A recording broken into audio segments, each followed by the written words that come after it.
క్రీస్తు, ఈయన మహారాజు, ఈయనను కీర్తించుడి.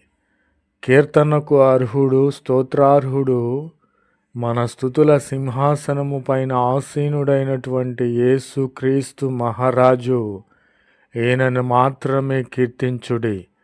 తంతివాద్యములను తీసుకొని, పిల్లన గ్రోవులను తీసుకొని ఈయనను స్తుతించుడి.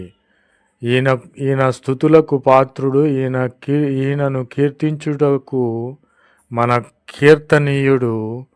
ఈయనే మన రాజు. నా ప్రియమైన సహోదరి సహోదరులారా, ఈ లోకములో ఎంతోమంది రాజులు ఉన్నారు, కానీ వారు స్వార్థపరులే. వారు బంగారమును, ఆస్తిని, రాజ్యముల కోసరము వారు తాపత్రయపడి ఉన్నారు. కానీ ప్రభువైన క్రీస్తు వారు మన రాజు. ఈయన కీర్తనీయుడు.